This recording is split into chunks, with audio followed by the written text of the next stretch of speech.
Beybam çok mücahit bir kimseydi. Annem de çok değerli bir kimse olarak hem kendisi hem hattat hem hafızdır. Ben de onların kızıyım. Yüksek ticaret mezunu. Bir de şehbenderlik şeysi de fakülte olarak mı artık bilemiyorum. Onu da bitirmiş. O şekilde. Beybam ticaretle meşgul olurdu. Benim bildiğim, yani gördüğüm zamanlarda hep öyleydi. Annem ev hanımı evde ne iş gerekiyorsa, zaten yardımcılarımız da vardı. O şekilde günlerimiz geçerdi. Haftada bir günde annem hafız olduğu için ezbere bir cüz okurdu. Ve konu komşudan çok gelenler olurdu annemi dinlemeye. Bu şekilde her hafta çarşamba günleri bizim Kur'an-ı Kerim günümüzdü. Hattat Halim Özyazıcı'yla biz başladık. Ben de başladım, annem de başladı. Ben daha önce başladım, annem daha sonra başladı. Fakat 1963 senesinde kendisi bir kaza sonucu vefat etti. Daha sonra Beybam Hattat Hamit Aytaç Bey'i getirdi. Ondan devam ettik. Eve geliyordu her hafta. Kimler ders alıyorsa, kardeşlerimden falan, hepsi sıra sıra derslerimizi verirdik, meşklerimizi. Evet. Annem Konya'nın Kadınhanı ilçesinden. Beybam da Isparta'nın Atabey ilçesinden. O şekilde. Küçük yaşlarda gelmişler her ikisi de. Süleymaniye'de. Ayşe Kadın Sokak, El Maruf Mahallesi. O şekilde, evet. Biz 7 kardeşiz. Ben 3.'üyüm. Benden önce 2 ablam, daha sonra da ben 3. olduğuma göre 4 tane de kardeşim var. 2 oğlan, 5 kız. Kardeşlerimin meslekleri, onlar da ticaretle uğraşıyorlardı. Ve o şekilde ralli heveslerini aldılar diyeyim. Tabii İzmit tarafında, oralarda, yani İstanbul'da değildi galiba, İzmit tarafındaydı. Giderlerdi. Öyle. Ben hiç gitmedim. Yani bilmiyorum onların ralli şeylerini. Ne şekilde oldu. Ne şekilde hareket ettiklerini. 1960 senesinde evlendim. 61 senesinde bir kızım oldu. 62 senesinde tekrar bir kızım daha oldu. Ve küçük kızım 70 senesinde dünyaya geldi. Benim Ankara'daki amcam profesör, jeofizik olsa gerek ve kendisi Kur'an alfabesini de çıkarmıştı. Öteki amcam ticaretle uğraşırdı. 2 tane de halam var benim. Fakat ben bir tanesini hiç tanımadım. Çünkü o çok genç yaşta vefat etti. Ben yine dünyadayken vefat etti ama hatırlayamıyorum. Öteki halamla onu gayet iyi bilirim, tanırım. O şekilde yani 3 erkek, 2 kız benim bey babamlar. Ben dedemi hiç bilmiyorum. Annemin düğününden sonra dedem Suudi Arabistan'a gitmiş vazifeli olarak ve orada vefat etmiş. Hiç dedemi tanımam. Her 2 dedemi de tanımam. Annemin babasını da tanımam. Beybam'ın babasını da tanımam. Babaannemi tabii. Babaannem 1955 senesinde vefat etti. Ben 42 doğumlu olduğuma göre onunla birlikte beraberdik. Aynı evdeydik. Babaannem Ankara'daki amcama da gider kalırdı. İstanbul'dakine de gider kalırdı ama çoğu zaman bizde kalırdı. Ben babaannemi çok severim, o da beni çok severdi. Şimdi Süleymaniye'de derseniz, Süleymaniye'nin bahçesinde mutlaka her gün giderdik. Annem bizleri götürürdü. Orada bir iki arkadaşımız da olurdu. İşte nasıl desem, ip atlardık, seksek oynardık. O şekilde vakit geçirirdik. Mahalleden birkaç tane arkadaşım vardı. Ben ilkokula gitmediğim için, evde tahsil gördüğüm için benim fazla bir arkadaşım yoktu. Oturduğumuz ev esasında eski Osmanlı evlerinden. Tabii yaz için çok güzel de fakat kışın çok soğuk olurdu. Kömür sobası yanardı ancak kömür sobasıyla biraz ısınırdı. Ahşap. 2 katlı, bir de altta bodrum katı vardı. Bir de en üstte cehennem ağası vardı. 4 kat sayılır. Evin bölümü girişte bir mermer hol vardı. Sol tarafta bir misafir odası. Tekrar ileride tekrar büyüyecek bir misafir odası. Kur'an-ı Kerim falan okunan odamız. Bir de babaannemin odası vardı sağ tarafta. Öteki odada yemek yediğimiz yerde. Mutfağımız da bahçedeydi. Valla bahçeden sabahtan akşama kadar çocukluğumuz bahçede geçmiştir. Güzel ağaçlarımız vardı, meyve ağaçlarımız vardı. Dut vardı, beyaz dut, kırmızı dut. Daha başka incir ağacı. Ben o incirleri toplamak için bütün duvarların tepesinde, ağaçların tepesinden inmezdim. Çok severdim ağaca çıkmasını. Trabzon hurmamız vardı. Trabzon hurması zamanında daha olmadan onları babaannem dal dal yapardı ve kestirirdi. Ve o dağıtmak da benim vazifemdi. Konu komşu kim görüyorsa o hurmalardan mutlaka götürüp evlerine bırakırdım. İşte babaannem mutlaka kim gördüyse yani onların da tatmasını isterdi. Biz 7 kardeşiz. 7 kardeşten başka bizim bir ablamız vardı, Fatma abla diye. Bizimle ilgilenirdi. Bir de mutfakta ahçı vardı tabii haliyle. Uzak olduğu için mutfak. Her dakika annem oraya gidemezdi.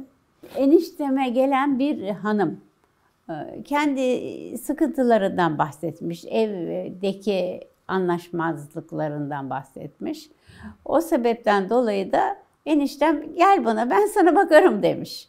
Ondan sonra o da gelmişti bizim evimize. Büyük teyze derdik ona. Onu da çok sayardık yani hürmet ederdik. O şekilde bizden epeyce kaldı. Sonradan oldu. Bel kalça kemiğinden bir rahatsızlığı oldu. Ve onu dayımlar Erenköy'de bir kimsenin evine yerleştirdiler. Ve orada vefat etti. Ama hep sık sık giderdik görmeye. Yiyeceklerimizi, buzdolabımız vardı. Esasında o zamanlar buzdolabı falan pek her yerde yoktu ama bizim evde vardı. Beybam meraklıydı öyle şeylere.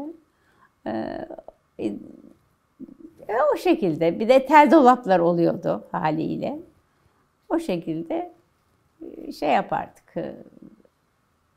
Muhafaza ederdik. Şu an evimizde duruyor ama artık bizim yani iç şekli falan hiç bize ait değil. Suffa Vakfı olarak o duruyor.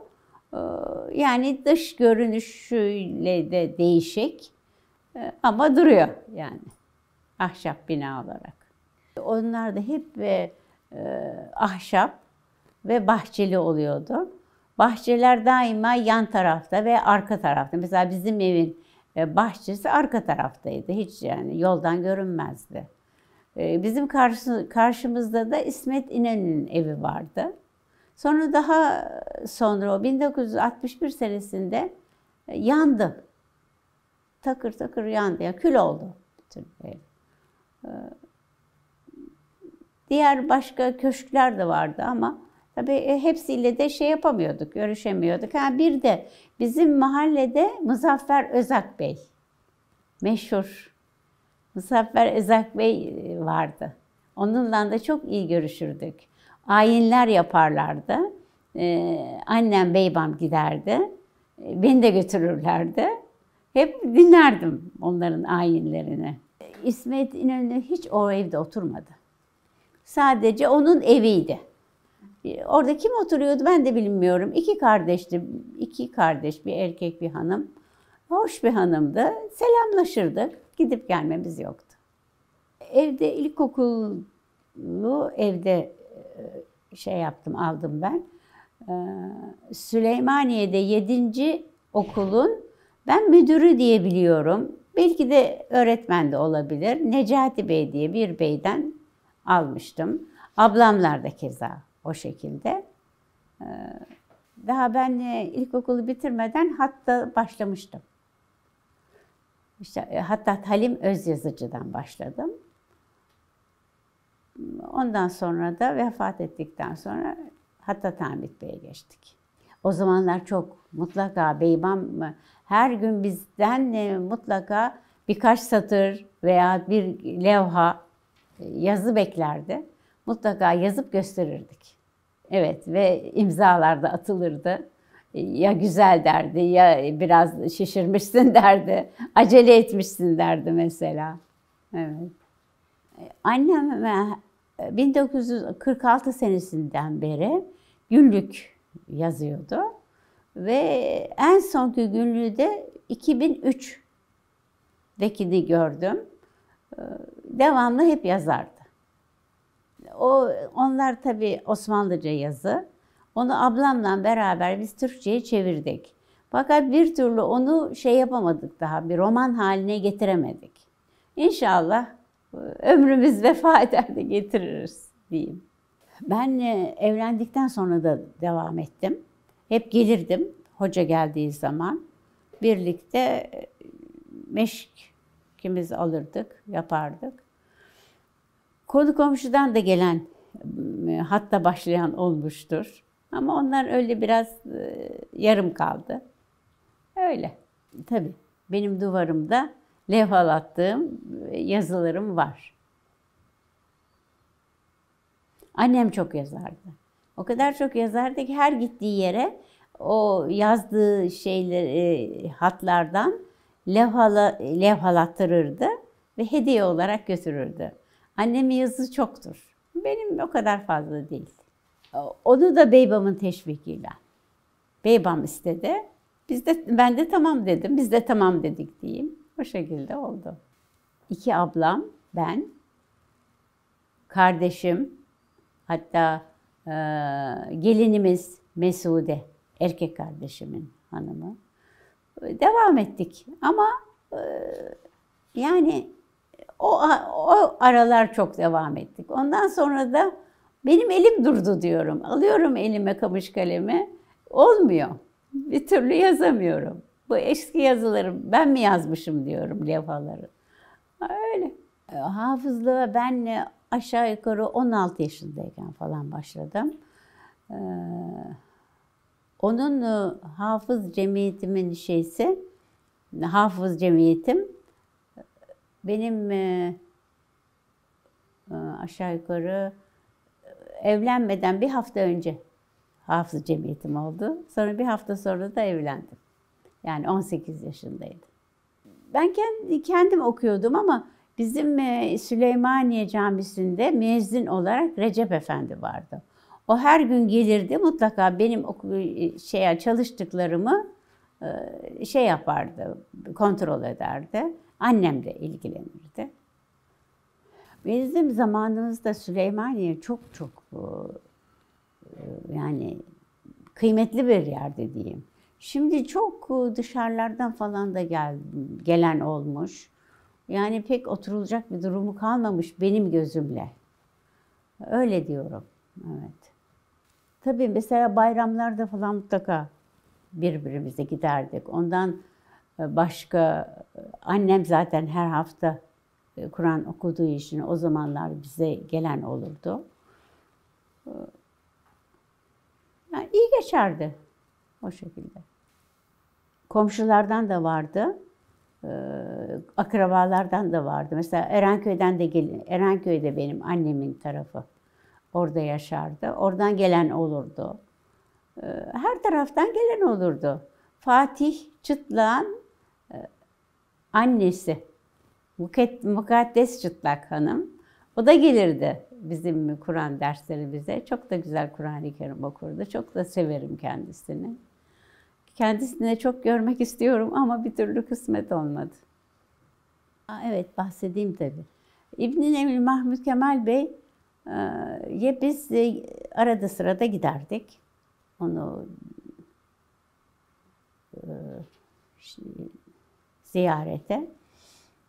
Fakat ben çok korkardım biraz. Hemencecik kızardı nedense. Mesela biz bir gün biraz geç gelmişiz. Biz ona baklava getirmiştik. Kendisi cevizli baklava değil, fıstıklı baklava yerdi. Bizim de bir hanımımız vardı güzel baklava yapan. Ona annem yaptırmıştı ve bizimle, işte Fatma abla dediğim bizimle ilgilenen ablamızla birlikte gittik. Hava biraz karanlık gibiydi. Bize çok kızdı. Bu saatte ne işiniz var sizin yollarda falan diyerek. Ondan sonra oradan kaçmıştık, onu hatırlarım. Ama çok iyi bir kimsedir. Daha sonra bizim hat şeylerimize de çok ilgilenmişti, bakmıştı. Necip Fazıl Kısakürek bizim evimize gelirdi Beybam'ı görmeye.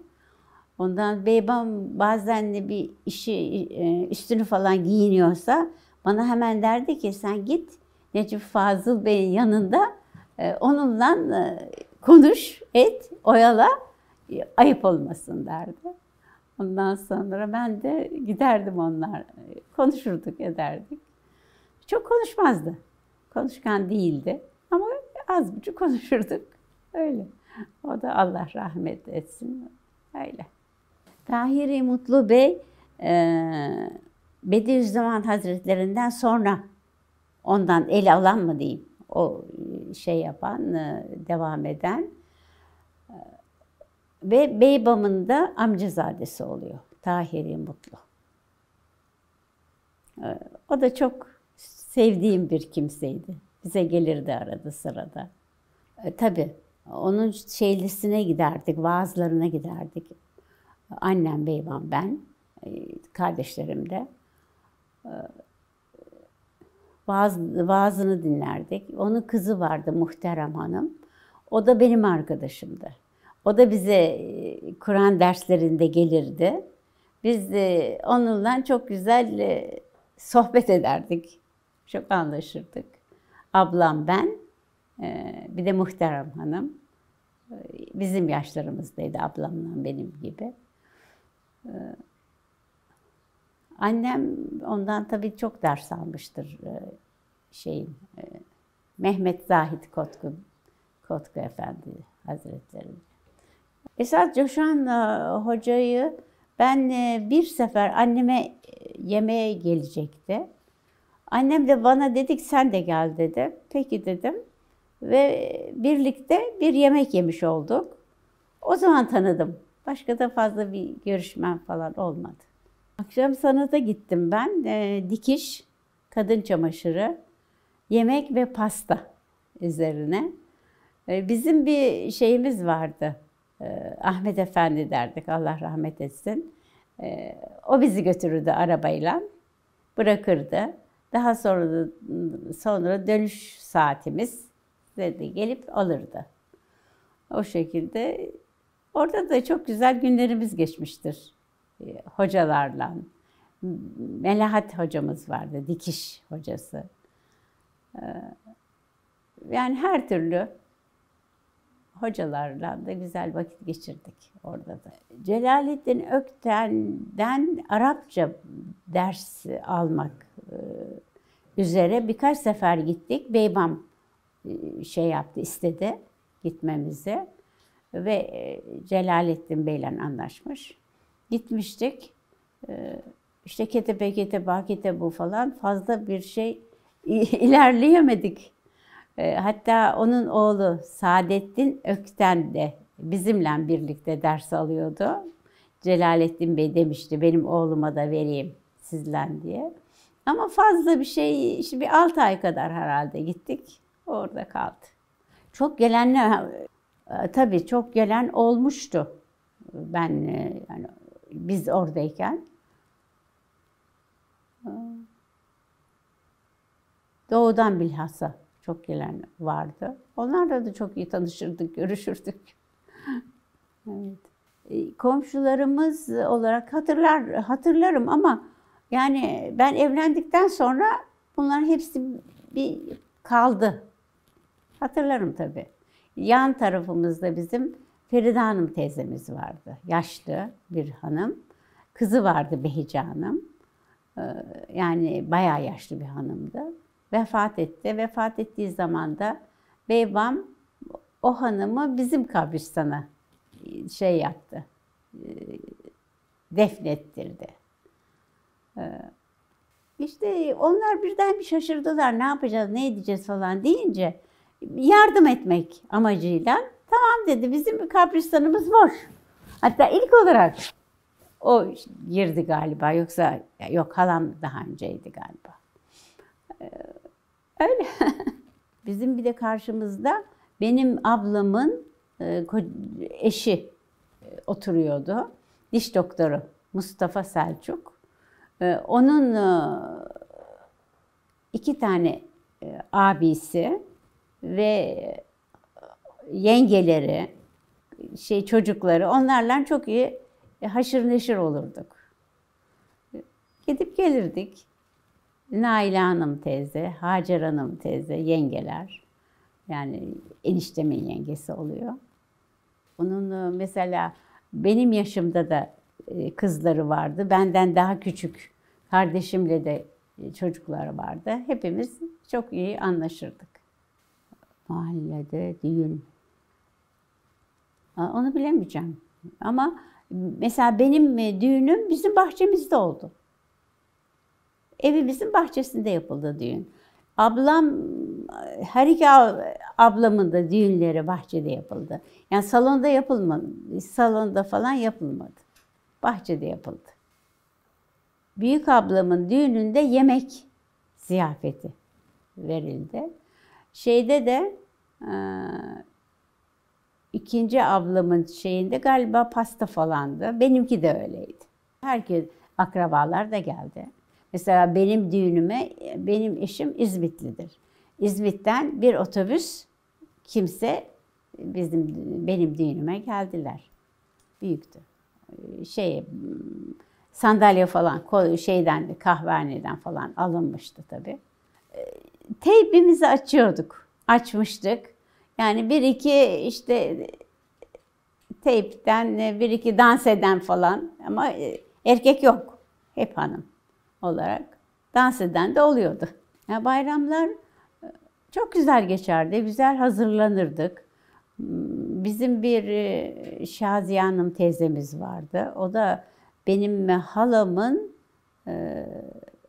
kocasının kardeşi, yani akrabası. Gelirdi bize, börek yapardı, baklava yapardı. Ve biz de ikram ederdik gelen kimselere. Güzel geçerdi. Tabii şeker derken de çikolata değil de lokum ikram edilirdi. Hacı Bekir'den alınırdı. Fıstıklı lokum ikram ederdik. Herkes gelirdi. Beybam'ın iş arkadaşları, akrabalar, yani herkes gelirdi. Çok gelen giden olurdu. Babaannem varken, babaannem büyük olduğu için daha çok gelenimiz gidenimiz olmuştu. Babaannemden sonra o kadar olmadı ama yine de epey gelen giden oluyordu tabii. Yani Ramazanlarda, bayramlardan bahsediyorum. Çok güzel geçerdi. Bilhassa mesela Konya'da bir hanım vardı. Bir Eskişehir miydi, onu tam bilemeyeceğim. Oralardan gelip Bütün Ramazan bizim evde kalanlar olurdu. Annem çok severdi misafiri zaten. Hep kalırlardı. Ayrıyeten Erenköy'den annemin, anneannem diyeceğim ama benim esas anneannem değil. O anneannemiz de gelirdi, biz de kalırdı, sahura kalkardık, iftar yapardık falan. Çok güzel geçerdi. Bir dayım vardı. Dayımın yaşı benden bir yaş büyük. O da bir arkadaş gibi oluyordu. Çok güzel vakit geçerdi Ramazanlarda da. Kandillerde de mutlaka helva yapılırdı. Konu komşuya dağıtılır. Akşamleyin mutlaka radyodan veyahut televizyondan mevlutu dinleriz. O şekilde geçerdi. Yani giderdik ama fazla öyle gittiğimiz komşu birkaç tane vardı, giderdik. Hayır. Babam bizi sinemaya hiç gitmemizi istemezdi. Ben hiç gençliğimde, çocukluğumda, gençliğimde sinemaya gitmedim. Daha sonra evlendikten sonra eşimle gittim birkaç sefer. Eşimle sinemaya gittik. Bilhassa Ankara'dan mı? Opera falan onlara gittik. Carmen mesela. Carmen operası. Ona gitmiştik. Çok da ben beğenirim, severim operaları. Güzel şeyler yani ortaya konuyor. Ama ötekileri hatırlayamadım. Kuğu Gölü Balesi. Oraya da gitmiştik. Aklıma gelen 2 tane. Beybam Huzur Sokağı için bir ev aranıyormuş. Ondan sonra demiş bizim evde çekilsin denmiş. Ve bizim evin bir kısmında yapıldı, çekildi. Ben evliydim. Evli olduğum için ben yani onları görmedim. Ama tabii orada olanlar, hepsi vardı evde kalanlar. Ama ben yoktum, ben evliydim. Beybam benim gözümde tam bir mücahitti. Yani çok şeyler yapardı. Mesela bizim mahalleden başka, daha başka yerlerden de kaç tane desem 20 tane falan genç yapardı. Onlara her bayram senede bir defa üst baş her şey alınır. Ondan sonra ayakkabı falan. Ve onları teşvik ederdi camiye gitmeye, Kur'an okumayı bu şekilde. Öyle bir hatta resmi de vardır Beybam'ın. Talebe demeyeyim de çocuklarla beraber. Beybam çok değerli, çok benim gözümde yani hiç nasıl anlatamıyorum, o kadar kıymetli bir kimseydi. Osmanlı'yı çok severdi zaten. Kendisi de aynı o şekilde yaşamayı düşünürdü. Mesela bizim evde Beybam yer sofrasında yemek yerdi. Masada yemezdi. Onun sabahları mesela onun yemeğini hazırlardık. Götürürdük odasına. Yerde otururdu. Ve yerde. Onu işe gönderdikten sonra biz kendi kahvaltımızı ederdik. Sonra dışarıda, masada. O yerde oturmayı çok severdi. İşte ben 42 doğumluyum. 18 sene Beybam'la beraber yaşadım. Ama ondan sonra da çok sık geliyordum, kalıyordum da.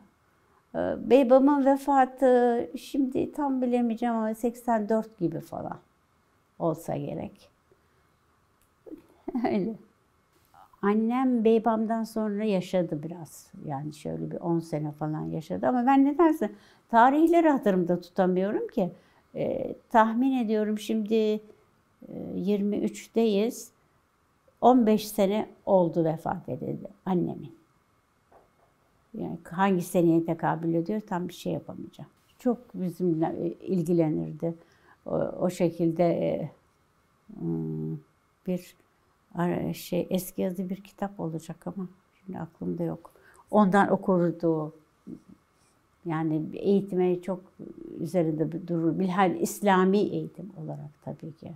Mesela bilhassa Beybam yetim hakkına çok önem verirdi. Bize de çok söylerdi. Yetim bir kimsenin katiyen kalbini kırmayın, ona bir şey söylemeyin falan diye çok söylerdi. Yetim hakkını çok gözetirdi. Kütüphanemiz vardı. Gayet güzel bir kütüphanemiz vardı. İçinde de tabii türlü türlü, şimdi ama hatırımda yok ki kitaplar. Tabii Beybam zaten mesela nasıl desem kendisinin bir işi var diyelim şehir içinde. Beni de alırdı mesela. Kardeşlerimi de alırdı. Ve birlikte Beybam giderdi bir yerde. Bizi bırakırdı arabada. Biz arabada otururduk. Ondan sonra kendi işini yapardı, gelirdi. Mesela Yakacık'a giderdik. Yakacık'ta bir çeşme vardı. Çok suyu güzel bir çeşme denirdi. Oradan su içerdik. Camiye götürürdü bizi tabii o arada namaz vakti geldiği zaman. Beybam bizi çok gezdirirdi. Ayrıca de pikniklere de giderdik. Babaannem zamanında. Elmalı Bent olsa gerek. Herkesin girmediği bir yerde ama oraya biz bir giderdik. Kıyısında sahil mi desem Bent'in şeyinde. Çok güzel yemekler götürürdük tabii. Salatalar yapılır falan. Orada yemek yerdik. Bulaşıklarımızı tabii orada yıkar mıydık bilmiyorum o kadar. Ben o işleri pek yapmıyordum. Çünkü vardı bizim yapacak kimselerimiz. Ablamız vardı, bir Fatma ablamız vardı. Ondan sonra yani pikniklere falan da giderdik hep. Böyle vakitimiz geçerdi pazar günleri. Tabii oraya şimdi biz esasında oyun oynamaya giderdik. Ondan sonra annem daha sonra arkamızdan gelirdi. Bize bir iki bir şey getirirdi. Evde yapılmış poğaça olabilir. Annem zaten çok güzel bir şeyler yapardı. Tatlı, tuzlu. Onlardan getirirdi. Onlardan yerdik. Arkadaşlarımızla seksek oynardık. Daha başka ne diyeyim o zamanki oyunlardan oynardık. Çok güzel vakit geçirirdik. Tabii sadeydi. Şimdi daha çok bir çiçeklendirilmiş zannediyorum. Sadeydi ama çok güzeldi. Sade bir bahçeydi. Gülhane Parkı'na da bir sefer halamla birlikte ben sizi dedi hadi dedi Gülhane Parkı'na götüreyim dedi.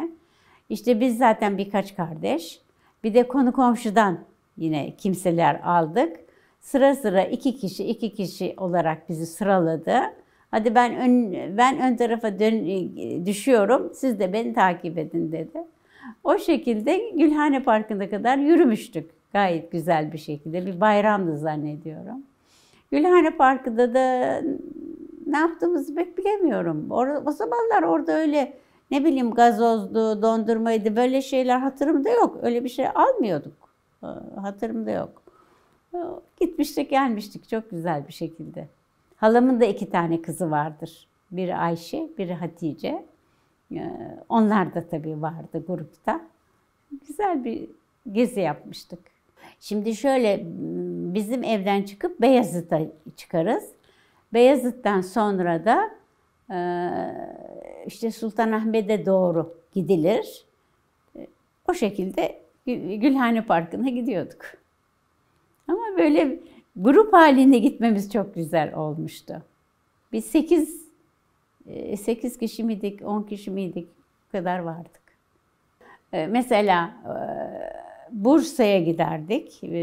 Babaannem kaplıca isterdi. O zaman oralarda giderdik. Yani İstanbul'da gittiğimizi hatırlamıyorum öyle lokantaya falan. Bizim evde çok güzel yapılırdı zaten her şey. Yerdik, içerdik öyle. Onu zaten bizim zerzavatçımız vardı, kapıya gelirdi. Ondan alınırdı. İşte ne mevsimde ne varsa ondan alınırdı ama ben kendim de kasaba falan Kemeraltı'na giderdim. Kasaptan eti ben alırdım ekseri. Oradan da işte patatesli, soğanlı bazı şeyler alırdım. Ne gerekiyorsa. Küçüktüm yani, 11 yaşında falandım. Küçüktüm ama kasap işini çok güzel yapardım. Hele de o kasabın pirzola kesmesi, onu vurması falan böyle gözümün önünde canlanıyor. Sokak satıcısı, tabii mesela yoğurtçular geçerdi. Daha başka kim geçerdi? Yoğurtçudan başka sebzeci geçerdi. Sebzeler gelirdi. Giyim için konfeksiyon yoktu bizim zamanımızda. Kumaş alınırdı. Kumaşlarda terzilerimiz vardı birkaç tane. Annemin bir Beyoğlu tarafında bir terzisi vardı, Emine Hanım diye. Annem oraya diktirirdi. Çok güzel diken bir hanımdı. Bizim de çocukken mahallede vardı bir letafet hanımımız, terzi hanımımız. O bize elbise falan dikerdi. Yani hep dikilirdi. Başka türlü hazır alınmazdı. Her türlü bir şey, bakliyat, tabii sebze olmuyor haliyle. Bakliyat, şeker, yani şimdi bakkallarda ne satılıyorsa öyle. Abur cuburları, vallahi bir çikolatası vardı bizim bakkalın ama şimdi ismini bilemeyeceğim. Onu çok severdim, ondan hep alır yerdim. Ama ne çikolatasıydı bilemiyorum. Leblebi tuzlu, evet onu da çok severim. Biraz da boğazımızda kaçardı. Şimdi öyle bir şey ki bir kere Ramazan'da türlü türlü camilere gidip teravihlerimizi kılardık. Ondan gayrı biz evde sabah namazında mutlaka beybam bizi namaza, yani annem kaldırırdı ve beybam imam olurdu. Sabah namazımızı, işte beybam evdeyken yani akşam olabilir, yatsı olabilir mutlaka cemaatle kılardık. Beybam da imamlık yapardı bize. Çok güzel geçerdi. Hiç de işte şey yapmazdı yani, mutlaka her geleni çağırırdı. 27 kat sevap derdi. Şey için, namaz için. Yani kendimiz kılarsak 1 kat ama cemaatle kılarsak 27 kat sevap alacağımız için bizi çok teşvik ederdi. Camiler,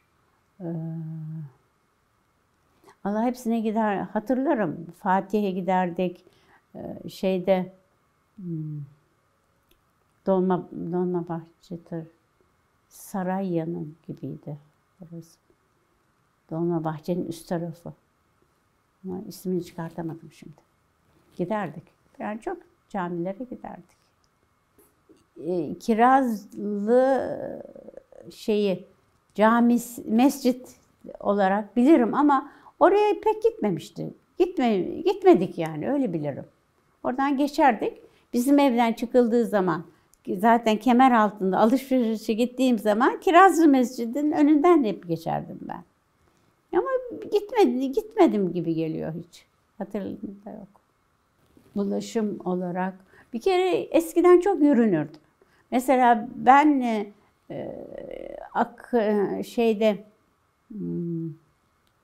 akşam sanata giderken bazı zamanlar evden çıkardım, divan yoluna kadar yürürdüm.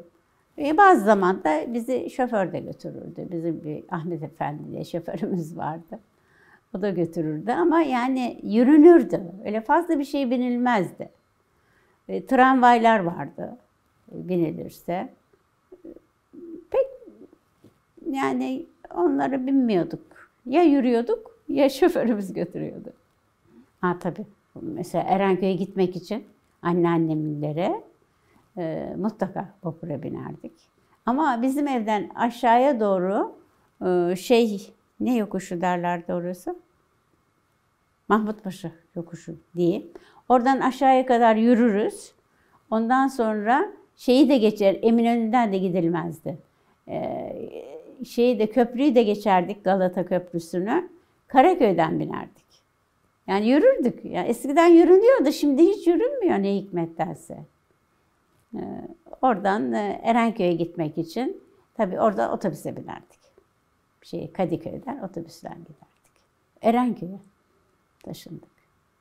Erenköy'de 9 ay veya hadi 10 ay diyeyim bir evde kaldık. Çok da sevdiğim bir evdi. Önünden geçerdi, tren geçiyordu. Daha sonra benim eşim İzmitlidir. Anne baba yani kayınvalidem, kayınpederim pek oğullarının hasretine dayanamadılar. Onlar da İstanbul'a taşındılar ve Acıbadem'de yine bir paşanın köşkünde kaldık. Beraber. Ben, Muharrem Bey, ondan sonra kayınvalidem, kayınpederim. Çok da güzel geçmiştir o köşk, çok hoş bir köşktü. Acıbadem. Daha sonra kayınpederim Acıbadem'de apartman yaptı, inşa etti. Oraya taşındık. Oraya da taşındığımız zaman yan yanaydı dairelerimiz kayınvalidemle. Aramızda da vardı, kapı vardı yani daireden. Dış kapıdan değil, ara kapıdan birbirimize gider gelirdik. Ahşaptı. Birisi bir paşanın köşküydü Acıbadem'deki. Vallahi şimdi aklıma soğuk geldi nedense. Bu köşkler kışın çok soğuk olur. Mesela bizim Acıbadem'deki kaldığımız yerde mutfak yoktu da kayınpederim dışarıdan bir mutfak yaptı eve. Değişik bir şey. Ve orası çok soğuk olurdu. Ben iş yaparken elimden düşen damlalar yerde buz tutardı. Öyle bir soğuk olurdu tabii. Odalarda kömürler yanıyor ediyor ama mutfak soğuk olurdu.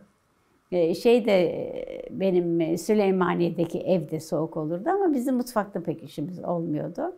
Evlerde de kömür sobasının yanında falan vakit geçiriyorduk. O basbayağı bir daireydi.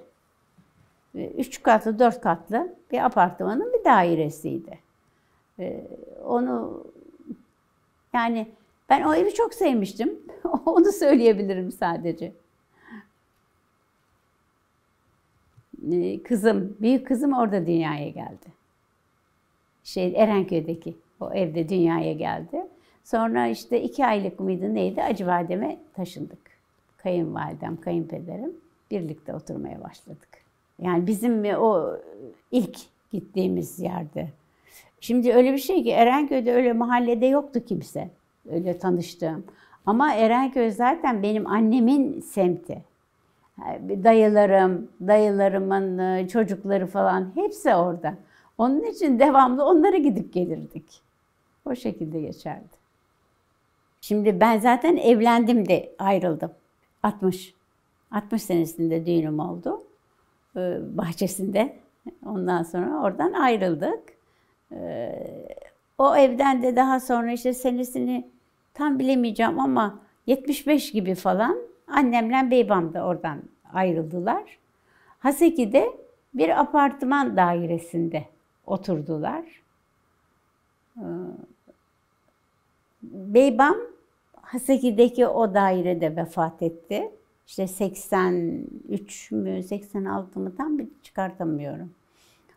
Ondan sonra da beybamın vefatından sonra annem tekrar Erenköy'e taşınmak istedi.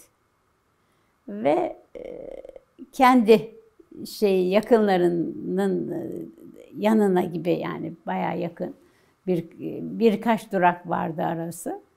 Orada Erenköy'de bir evde oturmaya başladı annem. Haftada bir Kur'an dersimiz olurdu. Yine çok gelenimiz olurdu. Süleymaniye'den de gelen olurdu. Haseki'de de vardı çok gelen oralardan. Kalabalık olurdu bayağı.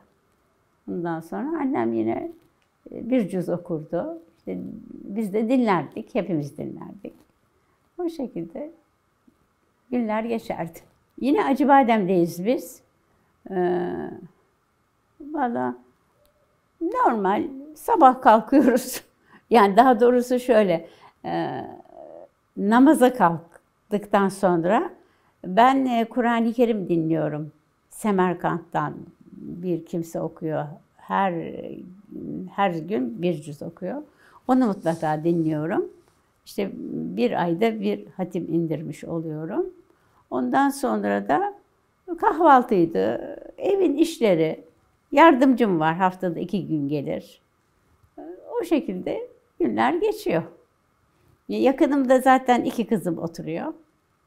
Merve'nin annesi de oralarda oturuyor. Yakın 2 durak var aramız. Büyük kızım da orada. Apartman halkıyla, işte bizim apartman büyük bir apartman değil. 6 daire. O 6 dairenin tabii onlarla mutlaka görüşüyoruz. Şeyde bayramlarda gider geliriz. Valla o mahalle artık eski asaletini mi diyeyim, öyle dersem de o hoş olmaz belki. Hiç kalmadı ki. O eskiden çok yani nasıl desem, çok bir kimseler otururdu.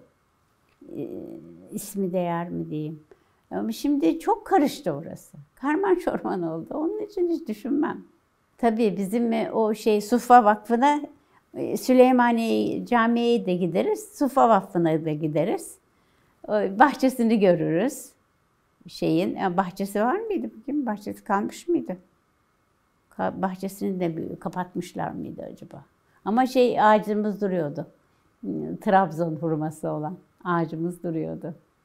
Vallahi çocukluğum da çok aklıma gelir. Şimdi insan yaşlanınca mı acaba böyle oluyor? Ben şimdi bazı şeyleri düşünüyorum. Bana üzüntü veriyor devamlı. Mesela ablam kalp krizinden vefat etti. Biz ablamdaydık.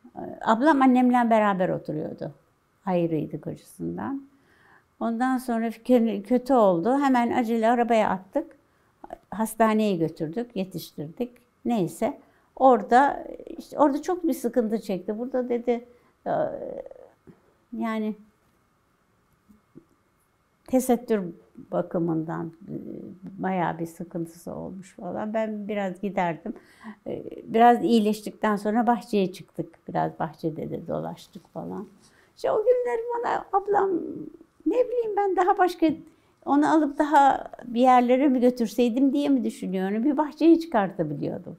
İzin verirler miydi, vermezler miydi bilmiyorum. İşte bana çok şeyler böyle hüzün veriyor. Vallahi Süleymaniye'li olmak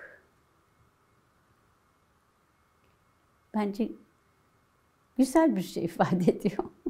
İşte bilhassa Ramazan günleri, sahurlar, iftarlar, gelenlerimiz, gidenlerimiz, onları hatırlatıyor. Ve çok güzel bir anı olarak düşünüyorum.